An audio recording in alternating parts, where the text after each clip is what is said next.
राष्ट्रीय शैक्षणिक संशोधन आणि प्रशिक्षण परिषद द्वारा सादर कार्यक्रम स्केचबुक. आमच्या चेहऱ्यावर न बोललेले प्रश्न. त्याला काय अडचण आली?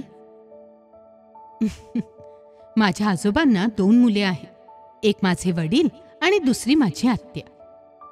पण माझ्या वडिलांना नेहमीच प्राधान्य आणि संधी दिली गेली.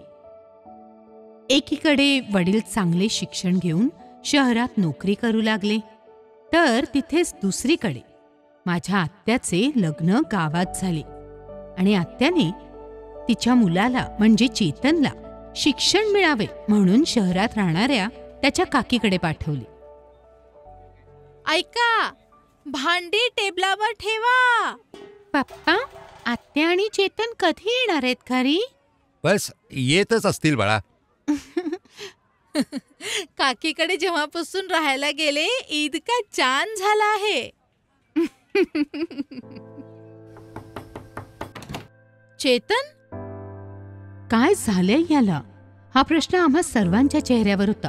आत्याने सांगितले की जेव्हापासून तो आपल्या काकीला भेटायला शहरात गेला होता ना, तेव्हापासून त्याचं अभ्यासात अजिबात मन लागत नव्हतं. तो शाळेतही कोणाशी बोलत नव्हता. विचारल्यावर देखील तो आत्याला काहीही सांगत नव्हता. कुणास ठाऊक काय झालं. दिवसभर त्याच्या स्केचबुकमध्ये फक्त चित्र काढत राहतो. पण अशा प्रकारचा व्यवहार योग्य नाहीये. बस दिवसभर असाच शांत बसतो. गंगापूरहून आल्यावर तो परत जाण्यास नकार देतो. यावेळी त्याच्या हातावर काही भाजण्याच्या खुणाही होत्या. नाही, मला परत नाही जायचंय. तर आत्या, तू याला डॉक्टरकडे का नाही घेऊन गेलीस?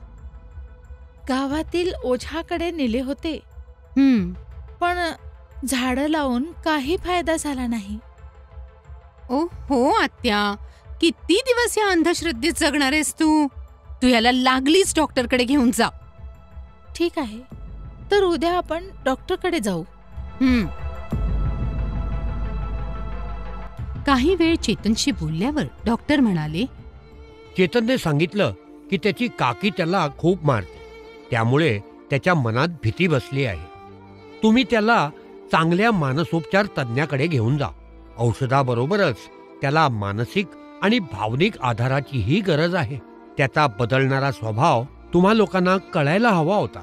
लहानपणापासूनच त्याच्यासोबत हे सर्व घडत राहिलं आणि तो ते सहन करत राहिला. यावेळी प्रेमाची गरज असते.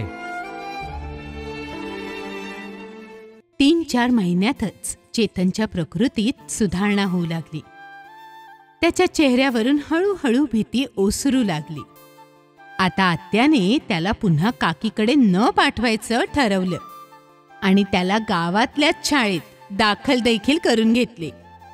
काही आठवड्यांनी चेतन पुन्हा भेटायला आला. ताई, मी ना तुझं स्केचबुक पाहिले. मी देखील चित्र बनवू शकतो. चेतनचे स्केचबुक आता बदलले होते. त्याच्या बुकच्या पानांवर आता एक गोंडसं मूल हसताना दिसत होते. आताच आपण ऐकत होता राष्ट्रीय शैक्षणिक संशोधन आणि प्रशिक्षण परिषद द्वारा सादर कार्यक्रम स्केचबुक. अनुवाद आणि रेकॉर्डिंग समर्थन क्लॅपर एंटरटेनमेंट सोबत. Program coordinator professor Usha Sharma. Academic support Yachana Gupta.